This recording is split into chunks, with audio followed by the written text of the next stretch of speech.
And so it is. We do welcome our guest, becoming more of a Coptic every day, and his wisdom is going to be a good one tonight. David Schroeder joins us, clinical social work therapist and life coach. His goal is to assist you in finding the wisdom and answers to your struggles in life. He offers therapies and approaches that can get to the core of your struggles, empowering you to transform your life from the inside out. With his support, he helps you find those repeated patterns of thinking and behaviors that block your happiness and potential. His 25 years of experience offers the latest in psychotherapy and body, mind, and spirit approaches, helping to resolve emotional, physical, and spiritual blockages. If you're ready, he offers holistic approaches as well that creates life-changing results. David provides specialized therapies for depression, anxiety, stress, trauma, grief, loss, self-esteem, life transitions, relationship issues, chronic pain, repressed emotions, repeated behavior patterns, and men's issues. If desired, he integrates spiritual aspects and perspectives to his counseling and coaching process as it pertains to the client issues. David's therapy and coaching approaches seek to tap into the wisdom, innate healing within you. He offers tools that to help you rejuvenate your spirit and you rediscover your path, helping you find the opportunities within your struggles and change the way you view, address, and move through your life experiences. So it sounds like he's going to help us all. Once again, this evening, his topic tonight is Love is Inclusion, Not Exclusion. Good evening, all. So tonight I'm going to offer you some insights and perspectives on an interesting trend I see happening in the world today, and much of it is, I believe, is driven as we're moving into these higher frequencies and ultimately into the higher consciousness of the fifth dimension. And there seems to be this collision with love and fear, love and hate.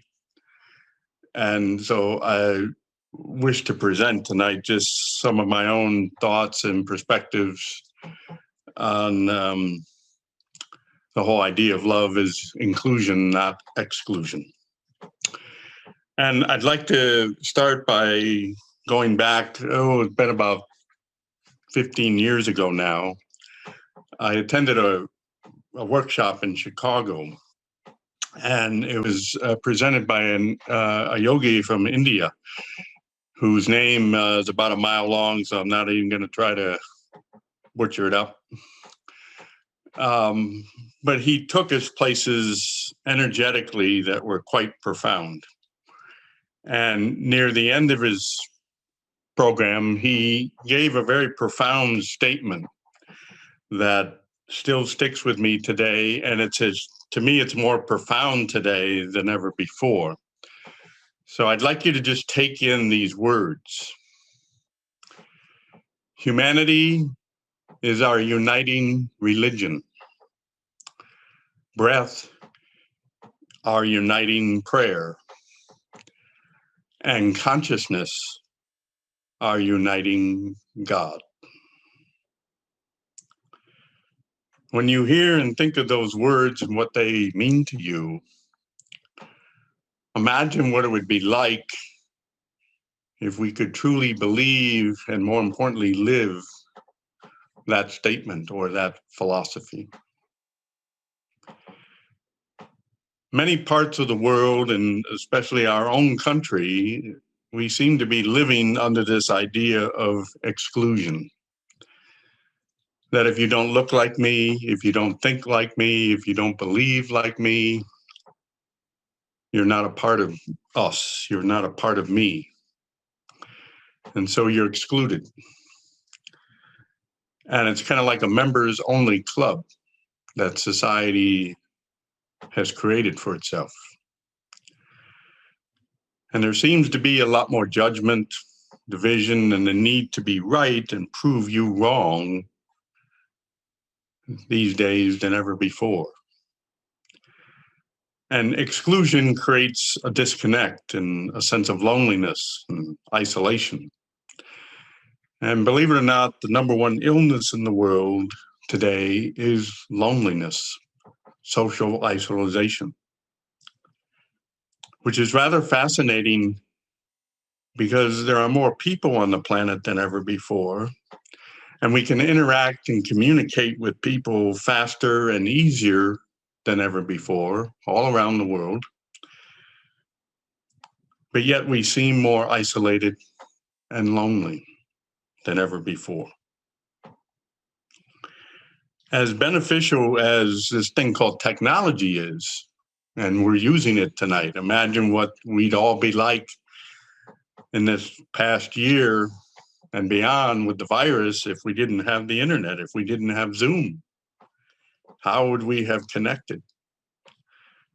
So technology, in many ways, with the internet, cell phones and such, social media, it's created a great way and a powerful way of connection and expanded, not just a way to connect and affirm with each other, but it's also created an easier way to judge and even bully someone. I don't even have to be in your physical space, and I can tear you apart with my words, by way of the cyber highway. We all have opinions about things, but opinions are not facts. They're just thoughts. They're views and perspectives that we have about someone or something. This talk is mostly my opinions, with a few facts weaved in. And in this presentation, you will perhaps have an opinion of my message, and you see it as good or bad, or of benefit or not. With exclusion, there's more of a focus on differences rather than similarities. And there's a focus that divides us, not so much unites us. The truth is, there are a lot more similarities about us than there are differences. Even somebody who's on the other side of the world that might speak a different language or have a different skin color, there's still many more similarities to us than differences. And part of the shift and the changes of the ages that we are upon, as we're moving more fully into the Aquarian age and its higher consciousness, the consciousness that we've moved out of, which was Pisces, had been an era and a consciousness about fear, about power over. It was about us versus them. And it was about exclusion. And it was an understanding or belief that God was out there. As we're moving more now into the age of Aquarius, and that this consciousness is more about love and light, it's about unity, it's about power with, and it's about inclusion. And it's with the understanding and the belief now that God is within us, not just outside of us. That God is everywhere, both within and outside. The ego self, that small wounded self, that separated self, seems to want everyone to be like itself, or it wants to be like everyone else. And if you're not like me, well, and then my ego needs to judge you and criticize you. Thus, I exclude you, or you do that to me. In A Course of Miracles, chapter 7, verse 6, Jesus says, if you use your own mind to deny reality, reality is gone. for you.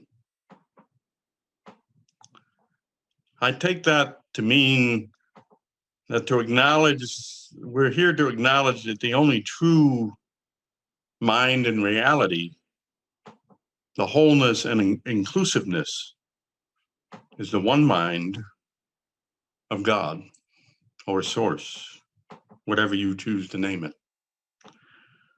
It's just one mind that we are asked to unite and unify with that mind. The effects of denying this totality, this one mind, the effects of denying the totality of God's oneness as inclusion is to deny reality. Think about that. When we exclude, the question we have to ask ourselves is, are we denying God and the one reality?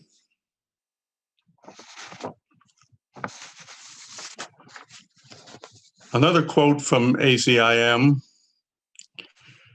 reality cannot be partially appreciated.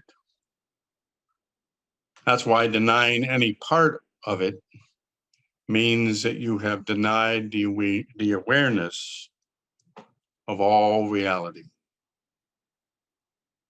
So anytime we deny any part of reality, it's kind of an all or nothing approach. You can't just partially be in. You're either in the all of it, or you're in the none of it, if you will. And so he's saying, if you deny any part of this totality, this reality that is the one mind of God, you have lost the awareness of all reality. So when we do not extend love, when we do not offer a blessing to someone, we lose the awareness of love. And we lose the awareness of the love that we are and the other person is. Denying a blessing to another means that we are separating ourselves from them and perhaps making ourselves superior. Thus, we cannot know love in this regard. And we really don't know ourselves, like Hamid Bey was expressing to what Therese gave in the moment.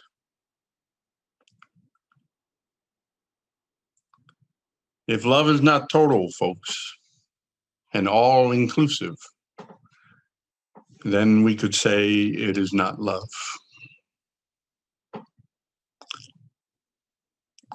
The Holy Spirit knows only of our unity in love.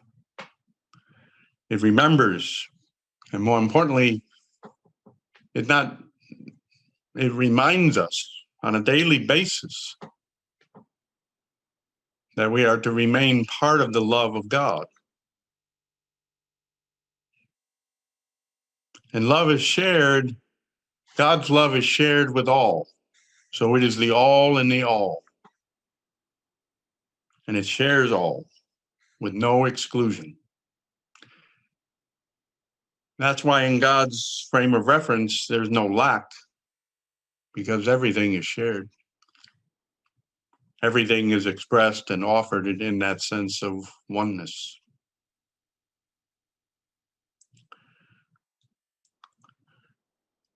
But I'd like to shift gears for a minute and come back to the human perspective of a soul living as a human with an ego. And our conditions along the way, our life experiences, create either the experience of exclusion or inclusion. How many of you have struggled with dealing with a difficult person in your life? We all have. And it could be increasingly more difficult today in these trying times. I've worked with many people the last year or so that not just their neighbors or their coworkers, but more importantly, family members. For various reasons, there's just an incredible sense of struggle and conflict, disagreement going on. And so this is happening all over in various shapes and ways. And so on the human level, this thing called boundaries can be an important skill and tool to use. And the key with the boundaries, when we have a problem with someone and they're just getting under our skin, or we just don't see eye to eye for various reasons,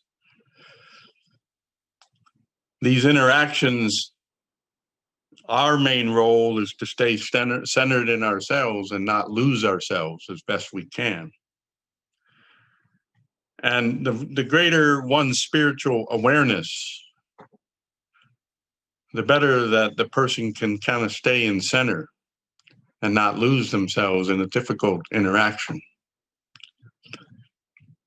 But having boundaries, I believe, is a sign of that we're growing in spiritual awareness and maturity. And so having boundaries is a way to kind of refrain from the drama that other people seem so easily and naturally to attract in their lives.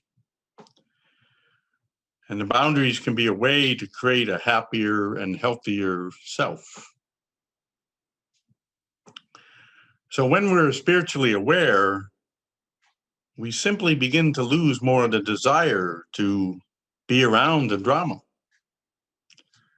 And we can more easily and effectively walk away without feeling rejected or abandoned or criticized.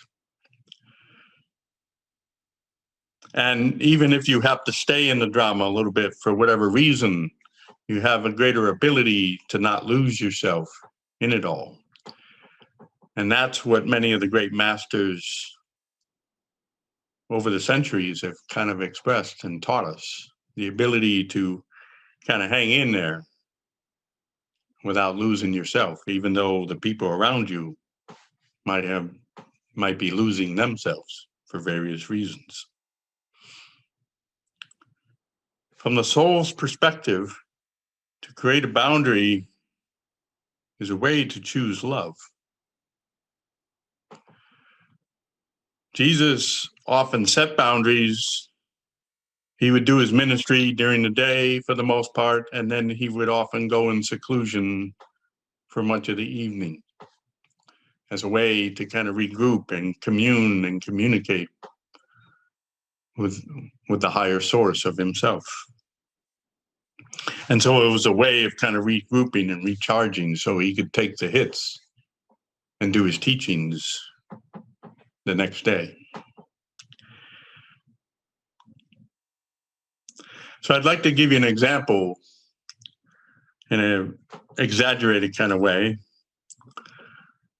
Let's say there's a person that you know and unfortunately they want to jump off a cliff and they want you to join them. Would you do that? Or would it be best to say to them, oh, Sam, I love you.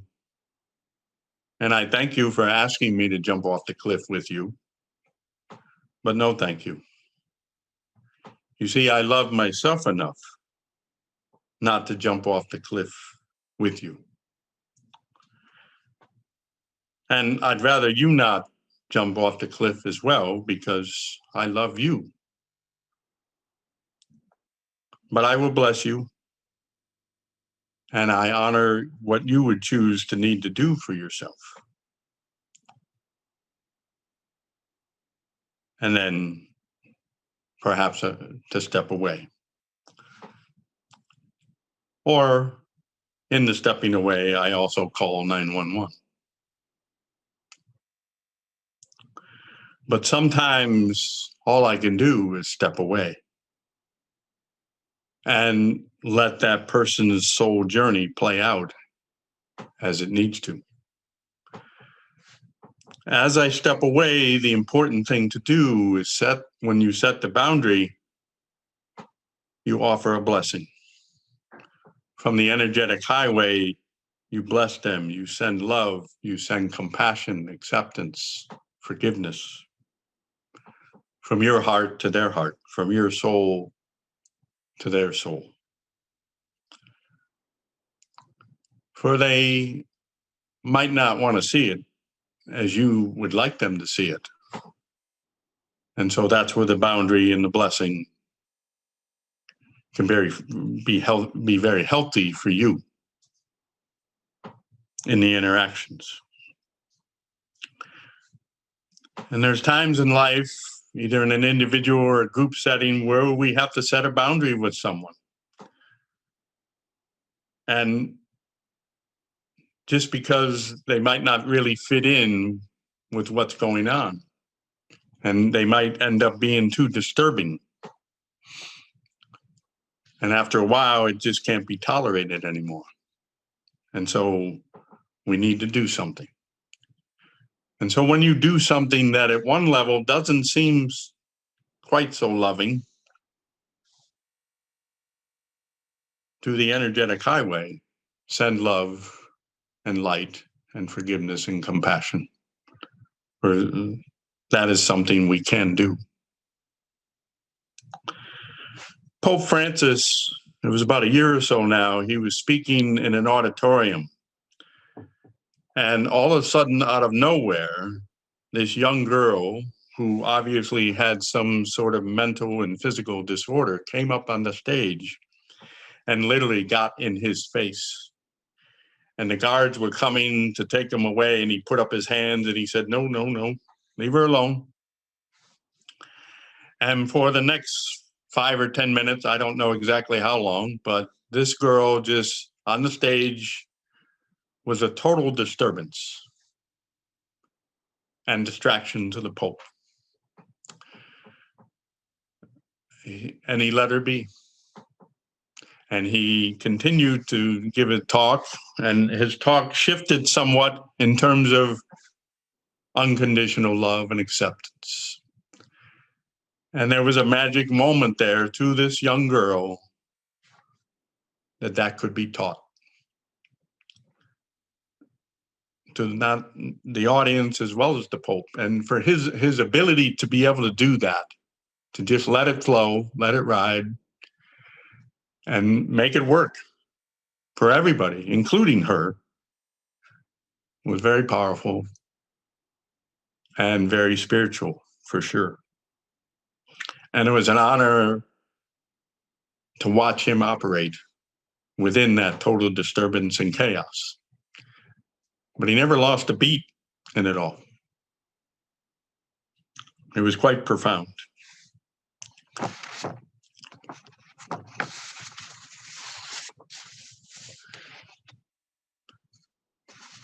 From the soul's perspective, can you see yourself and the other as the teacher and the opportunity? And that's what our soul does. That's what our spiritual essence does. It allows us to see the experiences, as difficult and painful and uncomfortable as they might be. The soul allows us to see this experience as the teacher and the opportunity. While the ego in us is screaming in the background that this person or this experience should be seen as the threat and the enemy.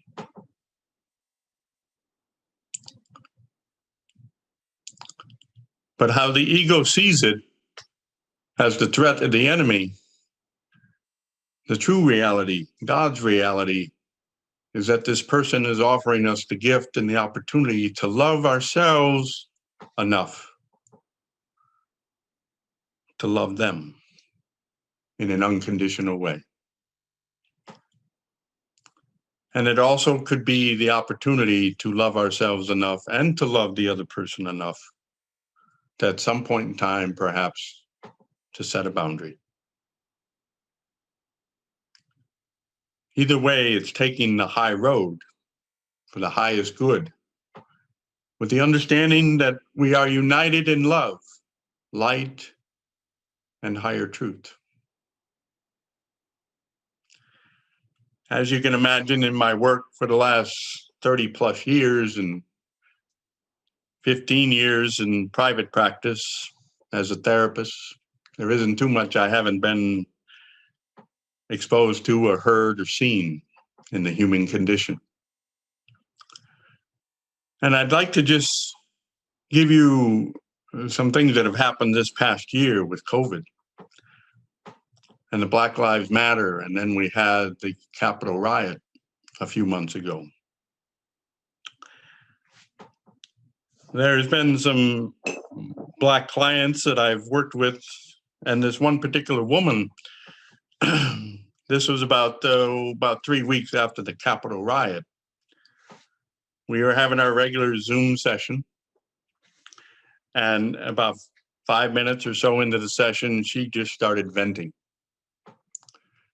about the disparity between how the Capitol riot was versus the Black Lives Matter protest.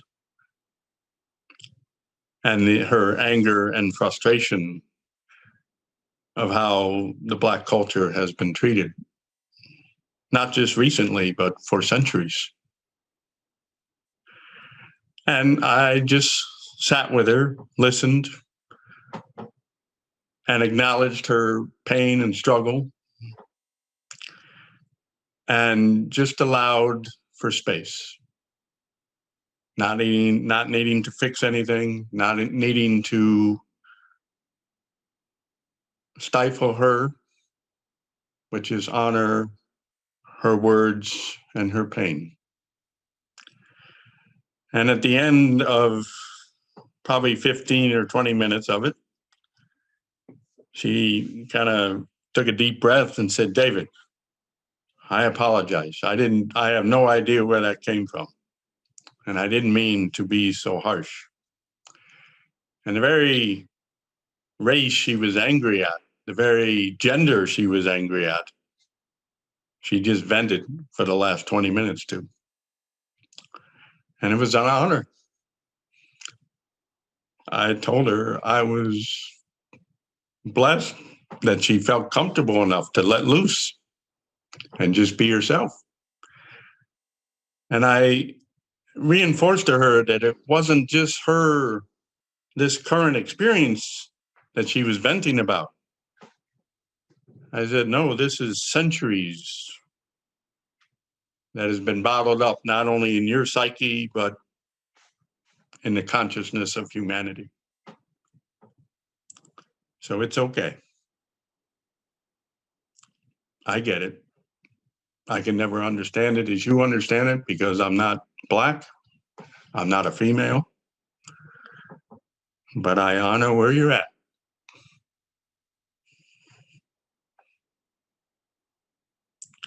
When we can do that, folks, and just be present,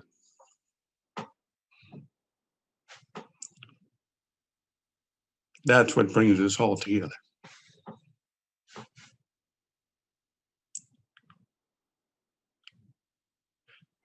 One of the things we have to do as a white race, folks, is we have to educate ourselves about the different cultures. And the more we can educate ourselves about the different cultures, about the genders, in this country, it's only been about 10 years that the Equal Rights Amendment was amended.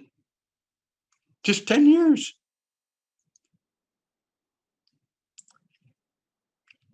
So the more we can educate ourselves about the different cultures, about the different races, about the different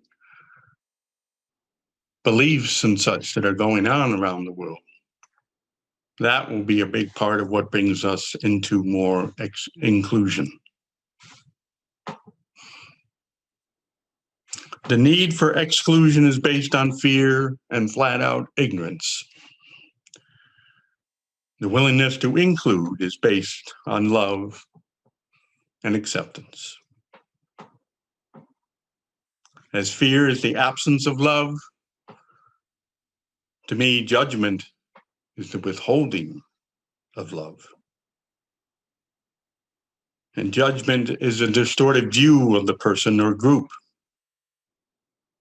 and not seeing them for who they really are, but rather who we need them to be.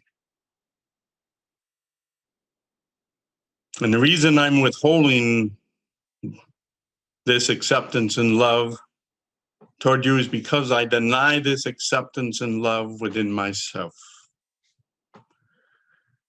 And thus I'm denying an aspect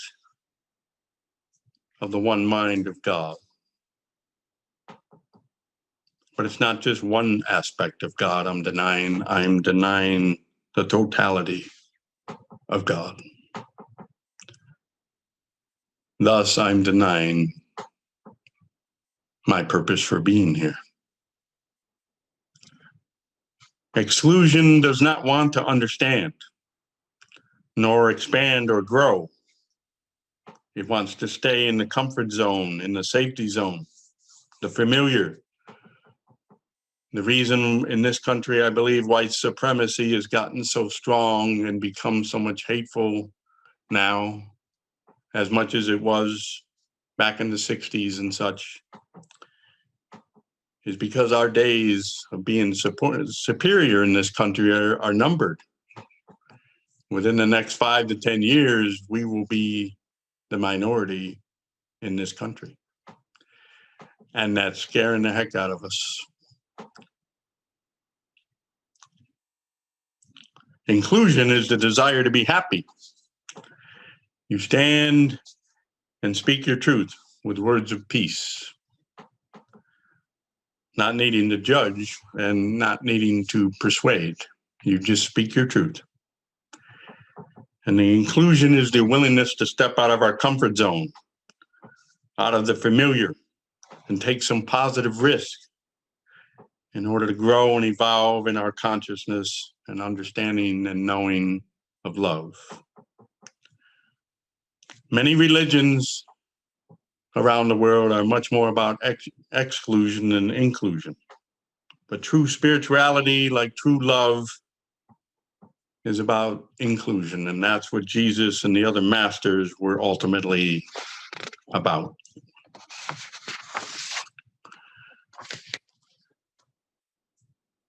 The spirit of us is including. It knows we're all connected and we all come from the same source. So love in and of itself, no more, no less, is about inclusion. It is the essence and the soul of us. My definition of divine love is the unconditional love and acceptance of the spirit of all that exists. It's taking the higher spiritual road and living from that higher and wiser dimension of the self and the universe. A number of years ago, I was in San Francisco, and I don't know if any of you have ever heard of a place in San Francisco called the Glide Church. It's a dump. It's in a neighborhood. And when I went to visit the place, there was a line around the church, the outside of a church, not once, but nearly twice. People waiting to get in. And the Sunday service, it had the black, the white, the Hispanics, the rich, the poor, the homeless, the sick, the disabled. It had everybody there. And in this service, it was a black preacher. They had us hooping and hollering. They had us yelling. They had us crying. They had us hugging. They had us doing it all. And I'll never forget that experience. And as I walked out and hugged the preacher and said, this is what Jesus meant by church. If you ever get a chance, you're ever in San Francisco, it's well worth the treat. Some key tips I'd like to end with. Seek to understand, not just be understood. Listen to really hear, not just to reply. Focus on the similarities, what unites us, not the differences, what divides us. And to realize the differences are your teacher and your opportunity to accept, to love, and to learn and to grow. And if you set a boundary, do it with love, send the love and a blessing to those that you need to part ways with. Not with resentment or with bitterness, but with love and acceptance. And Jesus said, in A Course in Miracles again, he said, seek not to change the world, but seek to change your mind, your view about the world. So yes, humanity is our uniting religion. The common ground within us all that cannot be denied is our humanity. Breath, our uniting prayer. We all breathe the same air, and breath is spirit, our ruha, as Jesus would say. And consciousness, our uniting God. As the consciousness of our planet is rising as love, so does our desire to unite in the oneness of the total reality of our Creator. Amen. Thank you, David. Wonderful presentation, and does make me think of a few questions, or at least one to start with, and we'll open it up to the rest of the group too. But you mentioned at the top of your presentation about the internet and social media. I think you tied into, and how it tied into bullying, and it's making the non-impersonal aspect of the internet or social media is hindering our communication, the way we get along, the bullying aspect of it. There's another buzzword that I've been hearing too in recent year or two is the word toxic. If that person's toxic, I don't want to be a part of their lives, whether it's a friend or a coworker, a family member. Is that the boundaries that you're discussing and talking about? Is it healthy to have to eliminate somebody out of your life because they're toxic? And maybe that's something hasn't been discussed with a situation or a relationship or a coworker or a family member or what have you. If somebody is really toxic and you're really struggling with having a constructive interaction with them, that's where the boundaries come in for your own sanity. Because otherwise, in due time, they're going to start dragging you down, and you're going to become, almost toxic as well, even though you might not really want to be.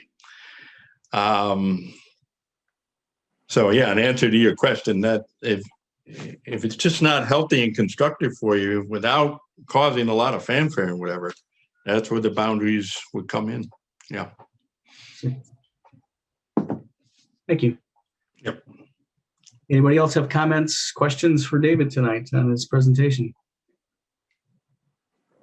Thank you very much, David. It was beautiful. I like to use the analogy that we are all a drop of love in an ocean of love.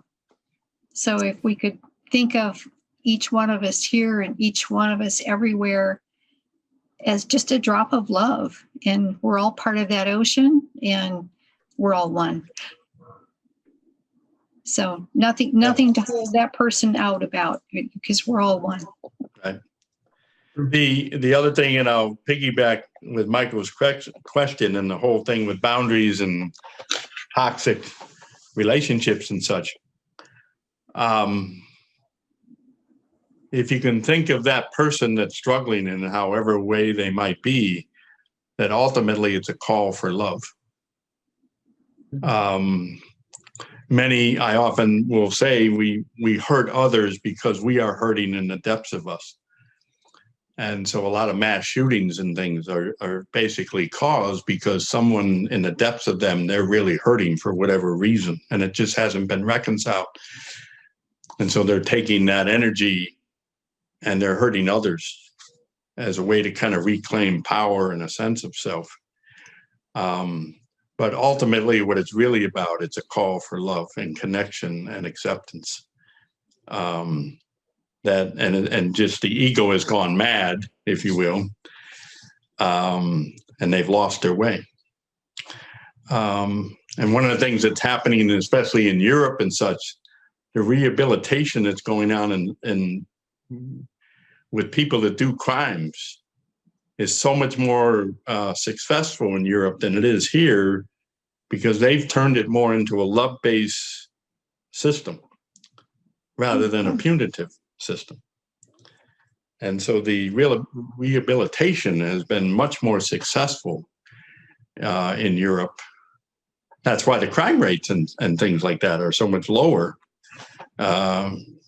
because they're doing things that are extending more of love and acceptance, and you can do it this way rather than how you have been doing it.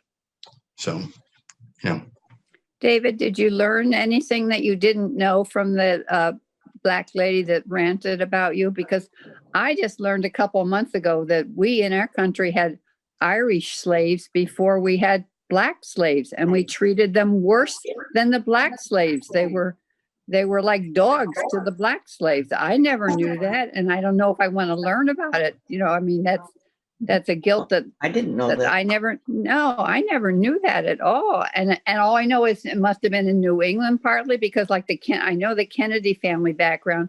There's so much Irish there. They had lived in a separate, their own area. So I knew there was some anguish about like Latinos might be now, the Irish, but I never knew they were slaves and they weren't even as worthy as the Black people. Holy cow. No one's ever said that at an Irish person. Every culture, to some extent, has had its own atrocities. Yeah. The Irish, the Germans, the Chinese, you name it, every culture on the planet to one degree or another has had some type of cultural atrocity. Persecution. Yeah. But I had relatives here in the 1600s. So, yeah. Yeah. The one thing that, and it's what we have to realize is how in generations, how things are passed from one generation to the next in terms of traumas and such. In other words, in Israel, there's now the kids that are being born, and this is 5 generations or so now, the kids that are just being born in Israel are not affected by the Holocaust now. But it usually takes 5 to 7 generations for a trauma situation that's on a cultural level. It usually takes several generations to kind of begin to clear it. And that's often with a lot of people doing a lot of work to help clear it. So, yeah. And the more we can understand the different cultures, especially now in our country, because we're becoming so much more diverse and such. So the more you can learn about the different cultures, that holds a lot of weight in terms of knowing how to be with different cultures. And there's so much more available. Like Mike says, you don't watch the news. That's not where you're going to get the story.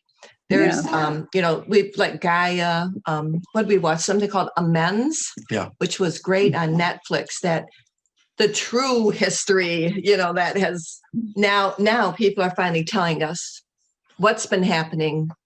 So we have a choice to educate ourselves rather than push it back under the rug. It's like, yeah, it's time to listen. And like he says, listen with ears to understand the pain.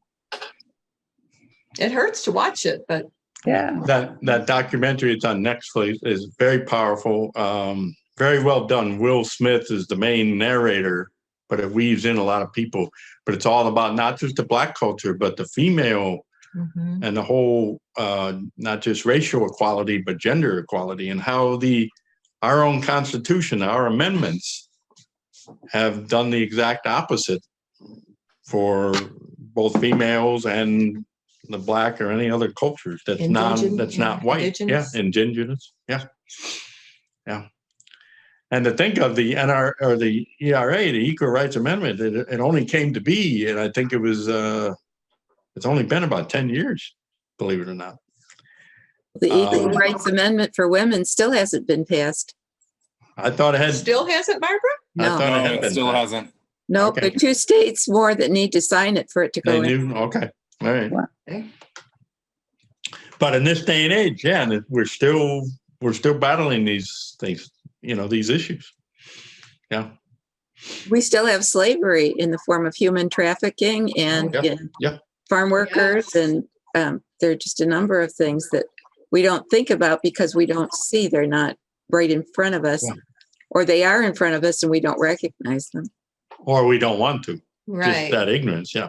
That ignorance. And What we just watched, something Sea Escape or something about the harvesting of the fishing that goes on. You talk about they hold men as slaves on these fishing trips, or not trips. I mean, they hold them on these fishing companies. Yeah. Yeah,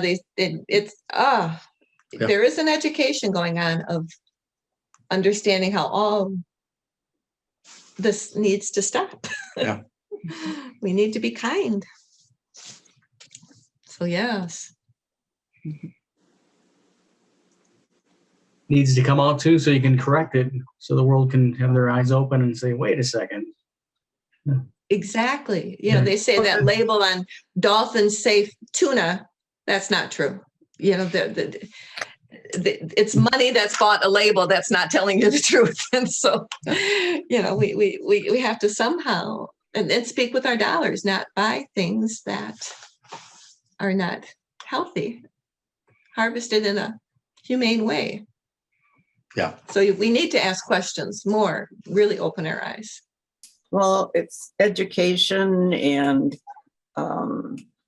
there's always going to be a class of people that want to earn money. And so they're willing to be a migrant worker. And the opportunity is there. So it's perpetuated. To mistreat. Yeah. So it's a cycle. Breaking Yes. a cycle like that, from working in the migrant fields, there has to be another choice. What is that other choice? Welfare? No. We have to give them something else. But I don't know what that something else is, where they can earn a decent living. Lots of reform needs to happen. Lots to think about. Yeah. Mhm. And that was part of the reason for the topic, in this age of 2021, in a lot of ways, we're really no further ahead in that whole idea of inclusion than we've still got a long way to go in a lot of areas. We Sadly. keep it. It's well hidden though. Yeah. Yeah. I took a class at my community college. I think it was in the late 90s. And the professor there was telling us that by 2050, the white population would be the minority in the United States. And I think what you said earlier is that's scary as hell for a lot of people. It's like, oh no. and I think it's going to be great. Yeah. Part of the minority would be cool. Yeah. Well, when we start looking at each other and we don't see the color of our skin, that's where the neutrality comes in. And I think you all probably feel this way too. If you have a good friend that's Black, you don't see them as Black. I mean, you see their essence, but you don't see their color. Right. And we should be able to do that in a big way. But how do we do it? We need social reforms. Well, and even if you take it into religious, Jesus, he wouldn't have been white where he No, lived. absolutely. His skin would have been darker and such. Exactly. And so, but in this country, the Christianity, he's pretty much a white male and Blue eyes. blue eyes. Yeah. You touched on the Course in Miracles. Lori, your class is being presented again for folks to join in. Wasn't I saw an email earlier this week? Yes, Yeah, May give a mention of- 1st, I will be starting a new group. We'll be going through the entire lessons 1 through 365, a lesson a day. And we begin May 1st. So anybody just email me and I'll include you in the group. There's, oh, by the way, people keep asking me this. No, there's no charge to be part of it. It's free. Okay? Just have to have a computer, right? It's helpful. Well, you could do it on your phone. Oh. As if it's a smartphone. Thanks again, David and Therese, for the Coptic moment.